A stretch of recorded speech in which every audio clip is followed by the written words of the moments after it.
বাংলার মানুষ যদি এখনো ঘুমিয়ে থাকে 2026 থেকে এই জনবিন্যাস বদলে যাওয়া, ভারত থেকে বিচ্ছিন্ন হওয়া যে প্রক্রিয়া চলছে এটা বহু গুণ দ্রুত হয়ে যাবে।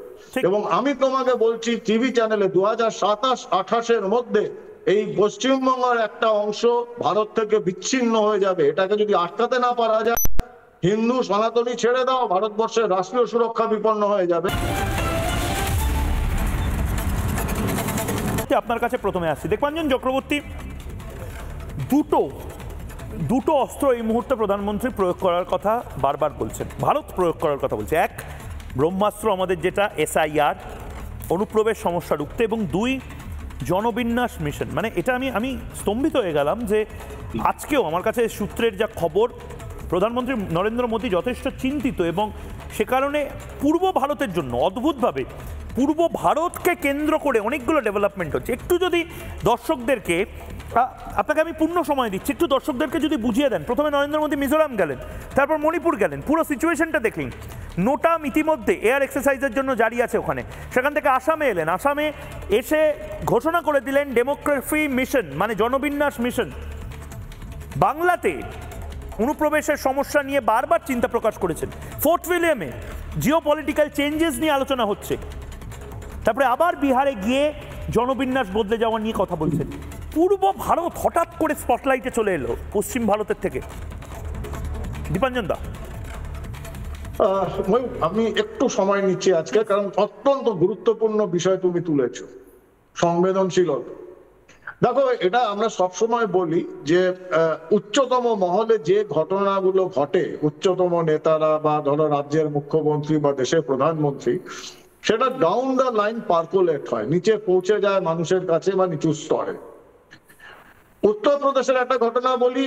উত্তরপ্রদেশের কুখ্যাত অপরাধী যে মারা গেল, যাকে ওই কিছু দুর্বৃত্ত গুলি করে মারলো, আতিক আহমেদ, একটা ফটো ভাইরাল, মার্কেটে যে কোনো জায়গায় পেয়ে যাবে। আতিক আহমেদ সে একটি জনসভায় তার গ্রেট ডেন কুকুরকে দিয়ে হ্যান্ডশেক করিয়েছিল তৎকালীন মুখ্যমন্ত্রী ইউপির মুলায়ম সিং যাদব। একটা পাবলিক প্ল্যাটফর্মে একটা কুখ্যাততম, যার বিরুদ্ধে 100-র ওপর বেশি হত্যার অপরাধের রয়েছে, তার কুকুরের সঙ্গে হ্যান্ডশেক করছেন মুলায়ম সিং যাদব মুখ্যমন্ত্রী। ওই উত্তরপ্রদেশের মুক্তার আনসারি পুলিশকে হস্টেজ বানিয়ে রেখেছিল, পুলিশ নাকি বদতমিজি করেছিল, এবং তাতে মুখ্যমন্ত্রী অনুরোধ করেছেন, ভাই এরকম করোনা, বাড়াবাড়ি হয়ে যাবে। তারপরে কারণ ওই মুক্তার আনসারি আর্মির LMG কিনে ফেলেছিল চোরাপথে, সেটা ডিএসপি বানারস সে কমপ্লেন করে এবং তদন্ত শুরু করেছিল। কি হলো, ডিজিপি ইউপি, IG এবং ওই ডিএসপি ট্রান্সফার হয়ে যায় 24 ঘন্টার মধ্যে। তারপরে আসেন যোগী আদিত্যনাথ, বিধানসভায় বলেছিলেন যে এই মাফিয়া লোগোं को मैं मिट्टी में मिला दूंगा, এবং মাটিতে মিশিয়ে দিয়েছেন। এটা একটা ছবি। পশ্চিমবঙ্গের ছবি যদি আমরা দেখি, শেখ শাহজাহানের মতো কুখ্যাত সন্ত্রাসবাদী অপরাধী বাংলার মুখ্যমন্ত্রী বিধানসভায় দাঁড়িয়ে বলেছেন শেখ শাহজাহান সমাজসেবী, কি করেছে সে। এবার এই মেসেজটা কিন্তু ডাউন দ্য লাইন চলে যায়। এবার 3 নম্বর আমি একটা কথা বলি। দেখো, পশ্চিমবঙ্গ শুধু নয়, ভারতবর্ষে অনেকগুলো রাজ্যে বিরোধী চিফ মিনিস্টার রয়েছেন। কর্ণাটকে রয়েছে, ঝাড়খণ্ডে রয়েছে, তো পাঞ্জাবে রয়েছে। কিন্তু তুমি দেখো, পাকিস্তান সেন্ট্রাল ইসলামাবাদের মেম্বার পার্লামেন্ট, যেটা নিয়ে আমরা কথা বলেছি, তোমরাও সেই ভিডিও দেখিয়েছো, সেই ভিডিও আমার কাছেও আছে। পাকিস্তান সেন্ট্রাল ইসলামাবাদের মেম্বার পার্লামেন্ট শাহাদুদ্দিন, তিনি একটি টিভি ইন্টারভিউ করেছিলেন, সেই ইন্টারভিউ কপি রয়েছে, যেখানে উনি খুব গর্ব করে বলেছিলেন যে কাশ্মীরকে আমরা ফিরিয়ে আনবো, 370 ধারাও ফিরিয়ে আনবো ইনশাল্লাহ। তখন সে সাংবাদিক জিজ্ঞাসা করেন, এত আপনি কনফিডেন্স কোত্থেকে পাচ্ছেন? বলছে, আরে ভারতে আমাদের অনেক এমপ্যাথাইজার রয়েছে, কোট আনকোট। নাম জিজ্ঞাসা করাতে উনি বলেন অরবিন্দ কেজরিওয়াল, রাহুল গান্ধী, অরুন্ধতী রয় এবং বাংলার মুখ্যমন্ত্রী মমতা ব্যানার্জি এমপ্যাথাইজার পাকিস্তানের।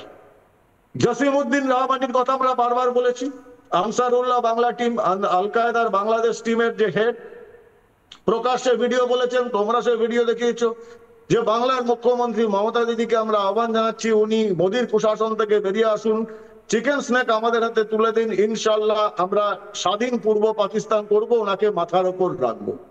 এই যে ব্যাপারগুলো, এগুলো আমাদের মতোই নরেন্দ্র মোদীজির কানেও কিন্তু বাজে, ওনার কাছেও যায়। আজকে বাংলায় কেন হচ্ছে এই কনফারেন্স সর্বোচ্চ লেভেলে? কারণ বাংলা সত্যি সত্যি একটা সাংঘাতিক কিন্তু বিপদের মধ্যে রয়েছে, যেটা আমরা বারবার বলে আসছি, তোমাদের চ্যানেলে তোমরাই বলছো, আর কোনো চ্যানেলে এই জিনিস দেখানো হয় না। তো তুমি একটা কথা যেটা বললে যে 2030-35, আমি আরেকটু আতঙ্কিত করে দিতে চাই, যা খবর আমাদের কাছে 2026-এ যদি পরিবর্তন না হয়, বাংলার মানুষ যদি এখনো ঘুমিয়ে থাকে, 2026 থেকে এই জনবিন্যাস বদলে যাওয়া, ভারত থেকে বিচ্ছিন্ন হওয়া যে প্রক্রিয়া চলছে, এটা বহু গুণ দ্রুত হয়ে যাবে। এবং আমি তোমাকে বলছি, টিভি চ্যানেলে 2027-28-এর মধ্যে এই পশ্চিমবঙ্গের একটা অংশ ভারত থেকে বিচ্ছিন্ন হয়ে যাবে। এটাকে যদি আটকাতে না পারা যায়, হিন্দু সনাতনী ছেড়ে দাও, ভারতবর্ষের রাষ্ট্রীয় সুরক্ষা বিপন্ন হয়ে যাবে, সেটা ভারতবর্ষের প্রধানমন্ত্রী বুঝতে পেরেছেন। তাই কলকাতায় এসেছেন, সর্বোচ্চ প্রতিনিধি অজিত ডোভাল স্যার সঙ্গে রয়েছেন। ইন্টেলিজেন্সের কাছে ভয়াবহ সমস্ত রিপোর্ট রয়েছে। আমরা দেখেছি এসআইআর নিয়ে কি হয়েছে, আমরা ওয়াকফ বিল নিয়ে দেখেছি, বারবার বলেছি। সিদ্দিকুল্লাহ চৌধুরীর মতো একজন মন্ত্রী যে বলেছিলেন 50 জায়গায় 2000 করে ছেলে বসিয়ে কলকাতা অচল করে দেবো, আমি আবার বলছি ওটা আন্ডারস্টেটমেন্ট। উনি এক এক জায়গায় 10,000 করে ছেলে বসাতে পারেন। যে কোনো দিন চাইলে কলকাতাকে উনি 5 লক্ষ জেহাদি দিয়ে ঘেঁজিয়ে দেবেন। এই অবস্থা হয়েছে বাংলা। এসআইআর করতে হবে যে কোনো মূল্যে, রাষ্ট্রীয় সুরক্ষা বিপন্ন হবেই হবে। পশ্চিমবঙ্গ আলাদা হয়ে যাবে ভারতবর্ষ থেকে, স্বাধীন পূর্ব পাকিস্তানের অংশ হবে। যদি বাংলার মানুষ এখনো ঘুরে না দাঁড়ায়, 2027 কিন্তু তাদের জন্য ভয়াবহ পরিণতি নিয়ে আসবে। ঘুরে দাঁড়াতেই হবে, তার কারণ এই মুহূর্তে ব্যাপারটা শুধুমাত্র টেলিভিশন ডিবেটের অংশ নয়। জনবিন্যাস বদল যে খুব সিরিয়াস একটা সমস্যা হতে পারে, এটা কোনো রাজনীতিবিদ এখন আর বলছেন না। প্রধানমন্ত্রী নরেন্দ্র মোদী বারবার এটা বলেছেন। প্রধানমন্ত্রী নরেন্দ্র মোদী পূর্ব ভারত, উত্তর পূর্ব ভারত, এবং আমি কেন বারবার এই কথাটা বলছি, দেখুন বাংলা টেলিভিশনে কিছু কিছু জিনিস রিপাবলিক বাংলা বদলেছে। জবাব চাই।